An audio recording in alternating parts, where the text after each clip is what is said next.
What is production music? I've been asked this question by Fresh Pressify, who saw another video of mine where I talked about production music and asked basically, what is it and what do you do?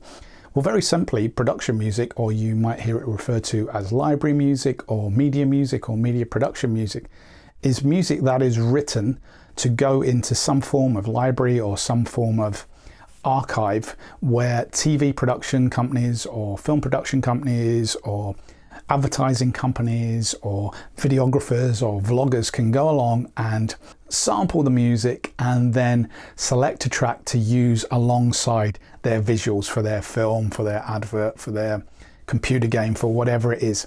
So what's the difference between this and bespoke music that gets written for a film soundtrack or for a big television production? Well, obviously you are writing music kind of on spec. You don't know what it's going for. Whereas if you are scoring for a film, you are scoring specifically to a picture that is in front of you. So you are writing to the picture. But with production music, you are writing it without seeing the picture. So you're kind of writing it off spec.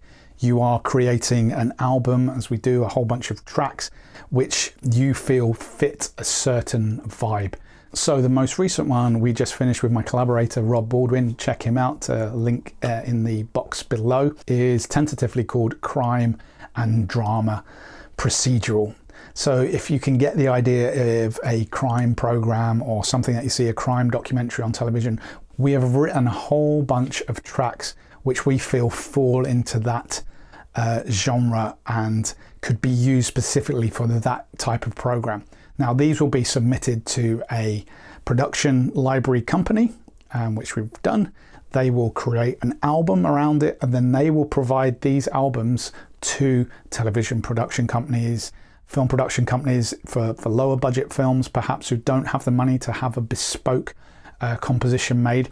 And that's the key difference here is production music is a lot cheaper for production companies to use because it's not handmade for their production. This is kind of like they'll take that bit of music and they will try and slot their images in around it.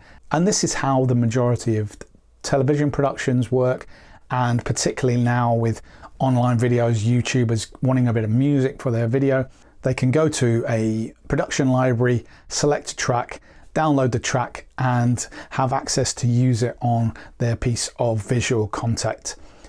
If they want a bespoke piece of music, then it's going to cost them a lot more. In the production music world, there are a bunch of different tiers as well. So you've got royalty-free libraries, you've got exclusive and non-exclusive libraries. And what they mean is the royalty-free libraries, that's where you're kind of getting really, for want of a better word, cheap music, where you can go along as, again, if you're a small video production company or if you're a vlogger, for maybe $20, $30, you can download a piece of music that you can use with your track. And of course, the only downside there is perhaps other vloggers, other creators may be using that piece of music. The same goes for non-exclusive libraries, although they're perhaps maybe a little bit further up the tree because the cost of getting some music from there is probably a little bit more. Maybe $100, $200, $300 to license a track for your piece of content. Again, you run into the issue that perhaps someone else is going to use that piece of music. There are going to be a lot less people using it than there would be on, say, a piece of music from a royalty-free library. And again, just jump back for a second. You have probably heard these bits of music that are played a lot. There are a whole bunch that actually come free with Logic that have been used time and time again. There is the Timeless, I think it's called Timeless, which every single time-lapse video I think I've seen for a long time uses that piece of music. So that's the problem. You don't get exclusivity with this. Other people can use it. But again, if you just need a bit of music for your track, or you've got you need a bit of music for an advert, then perhaps that you don't want to spend too much money, or you don't have a lot of money, then the lower end. As you move up, obviously you're moving into exclusivity, and that's where at the top of the tree would be an exclusive library. So what an exclusive library again will do is we'll get a composer to write a series of tracks for them.